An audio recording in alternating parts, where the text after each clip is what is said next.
You know, there's this picture they sell you about life in America, white picket fences, friendly waves from the porch, the soft hum of cicadas on a summer night. I bought it hook, line, and sinker. After years of scraping and hustling, my wife and I finally managed to move into a place that looked exactly like that dream. A two-story colonial at the end of a sleepy cul-de-sac, yards of soft green grass and oak trees so old you could hear their roots settle at night. We were the first black family on the block, and you notice that, you hope it doesn't matter, but deep down, you're rolling the dice every time you introduce yourself, every time you put up a new mailbox or let your kids ride their bikes down the street. At first, it really was bliss building a treehouse with my son growing tomatoes, with my daughter installing the backyard pool that became our summer hub, the sanctuary I used to call it. We worked for everything. My wife's a pediatric nurse. I designed software systems, nothing glamorous, but we built this home with sweat and hope.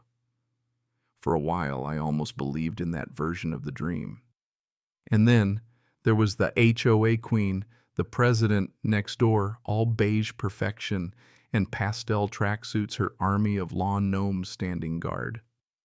She greeted us with a welcome basket that was really just a 3-inch thick binder of HOA rules and one sorry-looking muffin, and the kind of smile that said, "I'm watching." It was subtle at first, reminding me about the grass height, the garbage cans at the curb, the color of our petunias.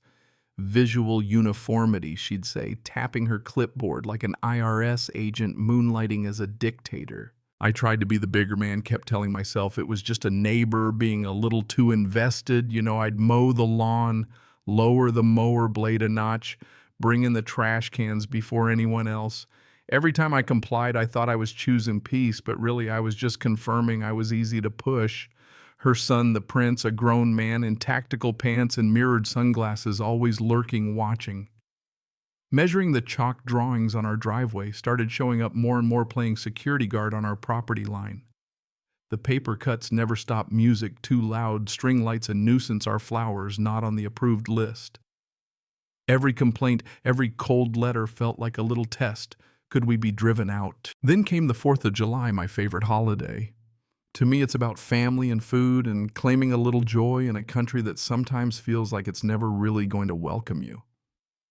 We invited everyone, family, friends, colleagues, neighbors, who didn't cross the street when they saw us. The party was perfect, kids cannonballing into the pool burgers, sizzling Motown playing at a reasonable level. I was at the grill in my ridiculous American flag cowboy hat, actually feeling like I belonged, like maybe we were just another family in the tapestry. But the queen had been watching, and the moment came, her storming through the gate, finger jabbing, face twisted in outrage, shrieking that we were ruining the neighborhood. The record scratched, everyone froze, and suddenly I was the villain.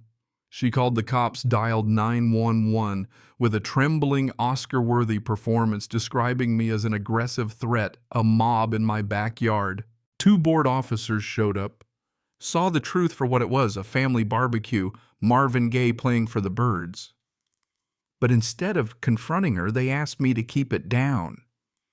She'd trespassed, she'd started the scene, but I was the one expected to de-escalate. I tried, gritted my teeth, played the role again of the reasonable neighbor. I thought that was the end of it. But it wasn't. Because when the party ended, as I tried to clean up thinking maybe the worst was over, I heard helicopters, saw black SUVs blocking the street, watched SWAT pour out with rifles drawn, red dots dancing through my windows. The nightmare went from bad to apocalyptic in seconds. They ordered us out, guns trained, my kids screaming, my wife sobbing. On my porch face in the dirt, cuffs biting into my wrists, I saw the queen, the prince, the defeated husband standing on their lawn. She was clutching her arm, fake blood dripping down her sleeve, yelling to the cops, "That's him! He attacked me!" The prince echoed her story, said I threatened them with a gun. I'd never even left my house, never owned a gun in my life. The humiliation of that arrest, The mugshot, the holding cell, the blank stare of a detective reading off the charges: assault, terroristic threats, all felonies. It felt like every warning about being black in America crashing down in a single endless moment. The system moved with a kind of soulless efficiency, grinding me down, my family traumatized, our savings decimated by legal bills, neighbors suddenly distant or outright hostile, the HOA queen circling for the kill. I was radioactive on my own street.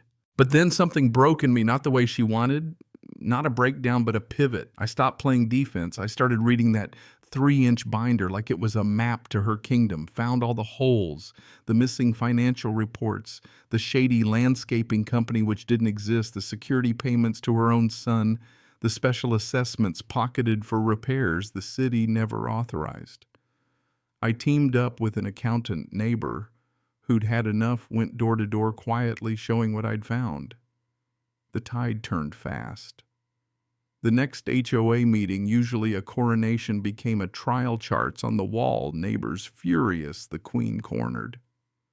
When the police came, I handed them the binder and the evidence. The DA took it seriously. Indictments for fraud, embezzlement, perjury, the whole royal family unmasked and taken down. The day the charges against me were dropped, when the DA saw through the Queen's web of lies, was relief but not a victory yet. Because even after the courtroom drama, the prison sentences and the reforms to the HOA peace didn't return overnight. The Queen found ways to keep fighting civil lawsuits from her cell, online smear campaigns, courtesy of her son, even anonymous tips to child services trying to have my kids taken away. It was war by 1,000 cuts each one, more desperate, more cruel. But this time we were ready. We traced the calls, exposed the conspiracy, brought down another wave of charges. This time they weren't getting up again. The quiet that followed felt different, earned but still fragile. My son's nightmares faded. My daughter found her voice in activism. Neighbors brought casseroles and apologies. The HOA became what it should have always been, a boring functional group that worried about trash contracts, not power plays. But the scars, you know, they linger. Every knock at the door, every unfamiliar car on the street. A little part of me wonders if peace is ever really permanent. So that's my story. The American dream, they say, is a nice house on a nice street with nice neighbors. I say it's standing your ground, protecting your family, and refusing to let anyone write you out of your own story. Because justice, real justice, is never a guarantee. It's something you fight for again and again every single day. And now I'd really like to know, where do you stand on all this? Who gets to decide what community means? When is fighting back justified? And when does it become just another round of the same old war? Drop your thoughts in the comments. Let's see what justice looks like where you live.